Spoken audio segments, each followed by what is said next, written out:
அல்லேலூயா. ஒரு வார்த்தை வாசிங்களேன். யோவான் சுவிசேஷத்தில் 13:10 வாசிங்க. இயேசு அவனை நோக்கி, முழுகினவன் தன் கால்களை மாத்திர கழுவ வேண்டியதாக இருக்கும், மற்றபடி அவன் முழுவதும். இங்கு மேல் வீட்டு அறையில் எல்லாருடைய கால்களை இயேசு கழுவுறாரு.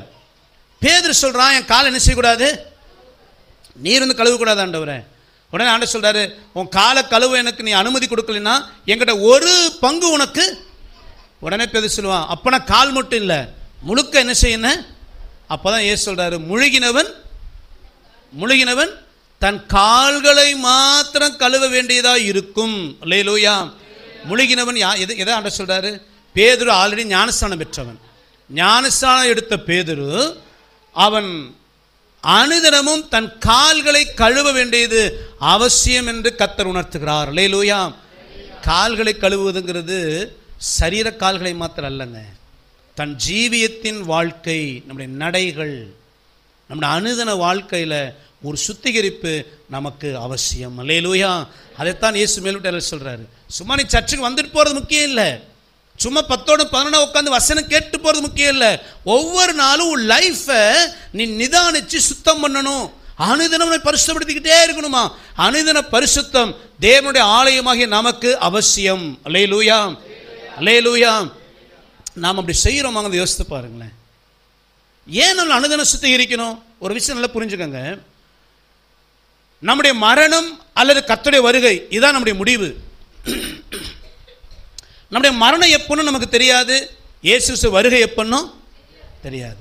இன்னைக்கு இருக்குமா நாளைக்கு இருக்குமா நமக்கு தெரியாது. அப்போது நம்ம வாழ்க்கையில் நம்ம அனுதினமும் பரிசுத்தமாக இருப்பது எதற்கு அவசியம்னா, எப்போ நம்ம மரித்தாலும் சரி கர்த்தருடைய வருகை வந்தாலும் சரி நான் நித்திய ஜீவனில் பிரவேசிக்க நான் ஆயத்தமாக இருக்க வேண்டும். அல்லேலூயா. சத்தமாக சொல்லுவோமா? நல்ல கையை உயர்த்தி. எதுக்கு அனுதின பரிசுத்தம்? வருகைக்கு ஆயத்தமாக இருக்கணும். சும்மா சபைக்கு வந்துட்டு ஞாயிற்றுக்கிழமை சர்ச்சுக்கு வந்துட்டு போகிறது முக்கியம் இல்லைங்க. ஒருவேளை சில காரியங்களை நீங்கள் மனம் திரும்பாமல் துணிகரமாக சில பாவம் செய்துட்டு இருக்கிறீங்கன்னு வச்சுக்கோங்களேன், பரிசுத்த குறித்து எண்ணமும் கிடையாது, மனம் திரும்ப விருப்பமும் கிடையாது. இன்னைக்கு ராத்திரி ஜீவன் போயிடுச்சுன்னா நம்ம எங்கே போவோம்? ஒருவேளை கர்த்தருடைய வருகை இருக்குமா நம்ம எங்கே போவோம்?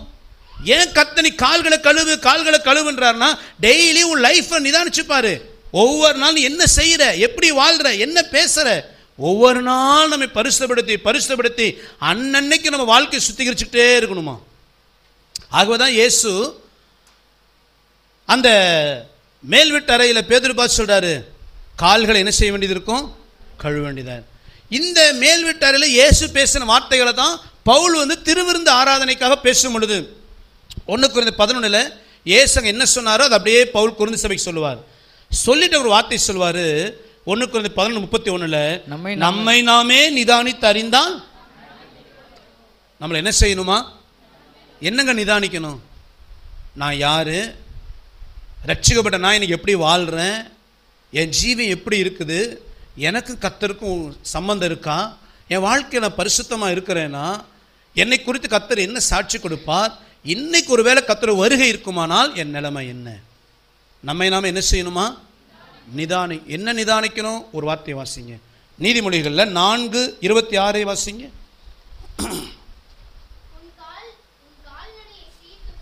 உன் கால்நடையை சீர்தூக்கிப்பார். எதை சீர்தூக்கி பார்க்கணுமா? சீர்தூக்கி பார்க்க என்ன அர்த்தங்க? சீர்தூக்கி பாருன்னா வெயிட் போட்டு செக் பண்ணுன்றாரு. என்ன செய்யணுமா?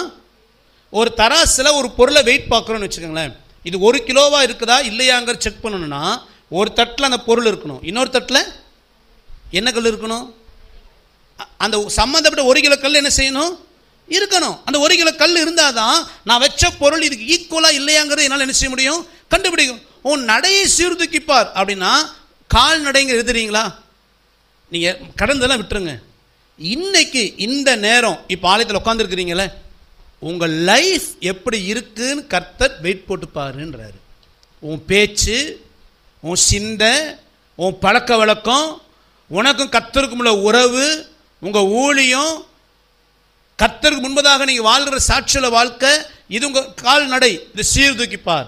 எதோட சம்பந்தப்படுத்தி சீர்தூக்கி பார்க்கணும்னா கர்த்தருடைய வசனத்தோடு வைக்கணும். நம்மை நாமே நிதானித்தறிந்தால், நம்மை நிதானிக்கணும்னா எப்படி நிதானிக்கணும் தெரியுங்களா? நான் பேசுறது சரியா தப்பா, நான் செய்யறது சரியா தப்பா, என் வாழ்க்கை எப்படி இருக்குன்னு எப்படி நிதானிக்கணும்னா கர்த்தருடைய வசனத்தை வச்சு தான் நிதானிக்கணும். அடுத்த வாழ்க்கையை வச்சு நிதானிக்கக்கூடாது. அவங்களா பண்ணுறாங்கல்ல, அவங்களா இப்படி இருக்கிறாங்கல்ல, அவங்க இப்படி வாழ்ற, அடுத்த வாழ்க்கையை வெயிட் போட்டிங்கன்னா ஏமாந்து போயிடுவீங்க. நீ வைக்க வேண்டிய வெயிட் கல் கர்த்தருடைய வசனம். வசனங்கிற கண்ணாடியை வச்சு தான் உங்களை பார்க்கணும். உன் பேச்சு சரியா இருக்குதா? கர்த்தருடைய வார்த்தை என்ன சொல்லுது? வம்பும் புத்தீனமும் பரியாசமும் தகாதது. அப்படின்னா பரியாசம் என்ற வார்த்தை வாயில் நினைச்சக்கூடாது, வம்பு பண்ற வார்த்தை வாயில் நினைச்சக்கூடாது, வரக்கூடாது. புத்தின வார்த்தை வாயில் நினைச்சக்கூடாது, வரக்கூடாது. உன் சகோதரி மூடன் என்று சொல்லுகிறவன் கொலைக்கு சமம், கொலைபாதகனா இருக்கிறான் அப்படின்னா நான் அடுத்தவனை காயப்படுத்துற வார்த்தை என்ன செய்யக்கூடாது, பேசக்கூடாது. ஒரு ஸ்திரீயை இச்சையோடு பார்க்கிற எவனும் எப்படி இருக்கிறானா விபச்சாரம். உன் கண் இச்சையில விழுந்துடக்கூடாது. உன் கண் எப்படி இருக்கணும்? வசனத்தோடு பார்க்கணும். என் ஃப்ரெண்ட்ஸ் எல்லாம் இப்படி தான் ஜாலியாக பேசுறது தான் பாஸ்டர். வேலை செய்யும் பொழுது லேடிஸை பார்த்து என் ஃப்ரெண்ட்ஸ் எல்லாம் ஜாலியாக கமெண்ட் பண்ணுவாங்க, நானும் கமெண்ட் பண்ணுறேன். என் கூட வேலை செய்கிற பொண்ணுங்களாம் பசங்களை பார்த்தா ஜாலியாக கமெண்ட் பண்ணுவாங்க, நானும் அதை கமெண்ட் பண்ணுறேன். என்ன தப்பு இருக்குது? ஜாலி தானே, அவனுக்கு அது ஜாலி. வேதம் என்னப்பா சொல்லுது? உன் வாயின் வார்த்தை எப்படி இருக்கணும்? உன் வாயின் வார்த்தை வேதம் அங்கீகரிக்குமா? உன் பார்வை வேதம் அங்கீகரிக்குமா? உன் சிந்தையை வேதம் அங்கீகரிக்குமா? வசன என்கிற கண்ணாடியில் பாரு.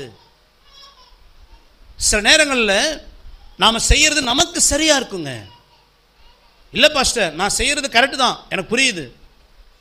ஒரு வார்த்தை வாசிங்களேன், அதே நீதிமொழிகளில் 16:9 வாசிங்க. மனுஷனுடைய இருதயம் அவனுடைய வழியை யோசிக்கும், மனுஷனுடைய இருதயம் அவன் வழியை யோசிக்கும், அவனுடைய நடைகளை உறுதிப்படுத்துகிறவரோ, அவனுடைய நடைகளை உறுதிப்படுத்துகிறவரோ கர்த்தர். இந்த வார்த்தை கொஞ்சம் கவனிங்களேன். மனுஷனுடைய இருதயம் எதை யோசிக்குமா? அவன் வழி. நம்ம இருதயம் எப்பவுமே அப்படிதாங்க. நம்ம லைஃபு, நான் செய்கிறது என் காரியம் சரியா தப்பான்னு நம்ம மைண்டில் யோசிப்போம். நம்ம சொல்லுவோம் நான் பேசுனது ரைட் தான், நான் செய்யறது ரைட் தான், நான் எடுத்த முடிவு ரைட் தான். நம்ம இருதயம் அதை யோசிக்குது. ஆனால் வழியை உறுதிப்படுத்துகிறது யாரா? நீ பேசுறது சரியா தப்பான்னு ஜட்ஜ்மெண்ட் பண்ணுறது கர்த்தர். நீ செய்யறது சரியா தப்பான்னு ஜட்ஜ்மெண்ட் பண்ணுறது கர்த்தர். கர்த்தர் எப்படி ஜட்ஜ்மெண்ட் பண்ணுறாரா? நான் நியாயந்திருக்கிற ஒன்று உண்டு, நான் சொல்லிய வசனமே அவனை. அப்போ ஜட்ஜ்மெண்ட் பண்ணுறது கர்த்தர் வசனத்தை தான் கையில் எடுக்கிறாரு. அப்போ உங்கள் வாழ்க்கையில் நீங்கள் போகிற பாதை சரியா தப்பான்னு வசனத்தை வச்சு பார்க்கணும். அதுக்கு தான் வேத அறிவு தேவை. வேத அறிவு இல்லைன்னா, இப்போ உதாரணம் சொல்கிறேனே, இங்கிலீஷில் ஏபிசிடியே தெரியாத ஒரு நபர், அவன் கையில் ஒரு லெட்டர் சிக்கிக்குது, அவன் கையில் ஒரு பேப்பர் சிக்கிக்குது, என்ன எழுதியிருக்குதுன்னே தெரியல. எவன் எதை சொன்னாலுமே அவன் என்ன செய்வான்? அதை ஆமாவா இல்லைங்களா? ஒரு லெட்டர் ஃபுல்லாக இங்கிலீஷ் எழுதியிருக்குது, அவனுக்கு ஏபிசிடியே தெரியாது. திருப்பி திருப்பி பார்க்குற ஒன்றும் புரியல. ஒருத்தனை கேட்குறான், எப்போ என்ன எழுதியிருக்குது? அவன் படித்து பார்த்து என்ன சொன்னாலும் இவன் என்ன செய்வான்? ஏன்னா அதை பற்றி அறிவு இவனுக்கு. இதுதாங்க வேத அறிவு இல்லைன்னா யார் என்ன சொன்னாலும் அது உன் இறுதி சரியாகத்தான் தோணும். அல்லேலூயா.